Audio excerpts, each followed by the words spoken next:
ભાજપને જોરદાર ઝટકો, પાર્ટીથી નારાજ કદાવર નેતાએ આ રાજ્યના પ્રમુખ પદેથી આપ્યું રાજીનામું। પંજાબમાં પંચાયતની ચૂંટણી નજીક છે ત્યારે ભાજપને જોરદાર ઝટકો લાગ્યો છે। અહીં સુનિલ જાખડે પંજાબ ભાજપ પ્રદેશ અધ્યક્ષના પદેથી રાજીનામું ધરી દીધું છે। છેલ્લા કેટલાક દિવસોથી તેમની અને પાર્ટી વચ્ચે ઘણું અંતર જોવા મળી રહ્યું હતું। માહિતી અનુસાર તે પાર્ટીથી નારાજ હતા। આ જ કારણ છે કે તે ગુરુવારે પંચાયતની ચૂંટણીની તૈયારીઓને લઈને યોજાયેલી બેઠકમાં પણ જોડાયા ન હતા। જ્યારે આ મામલે એક ભાજપ નેતાએ તેમને ફોન કર્યો તો તેમણે બેઠકમાં જોડાવા અંગે પણ ઇનકાર કરી દીધો હતો। આ સાથે તેમણે ચોખ્ખું કહી દીધું હતું કે હું ભવિષ્યમાં પણ આવી કોઈ બેઠકમાં જોડાવાનો નથી। સૂત્રોના જણાવ્યા અનુસાર રવનીતસિંહ બિટ્ટુને કેન્દ્રમાં મંત્રી બનાવવામાં આવતા સુનિલ જાખડે પાર્ટીથી નારાજ હતા। તેમને લાગ્યું કે તે એકદમ સિનિયર છે, છતાં તેમની અવગણના કરી બિટ્ટુને મંત્રી બનાવવામાં આવ્યા। સુનિલ જાખડે ગૃહમંત્રી અમિત શાહને પત્ર લખીને રાજીનામું આપવાની ઓફર કરી છે।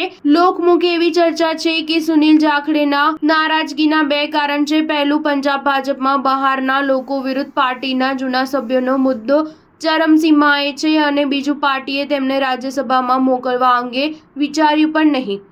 મળતી માહિતી મુજબ રાજીનામાની દરખાસ્ત કરતા પત્ર બાદ ગૃહમંત્રીએ સુનિલ જાખડને ફોન કર્યો હતો, જે બાદ તેમને વડાપ્રધાન નરેન્દ્ર મોદીએ પણ મળવા બોલાવ્યા હતા। સ્ટાર ન્યૂઝ 7 હંમેશા સચ્ચાઈની સાથે।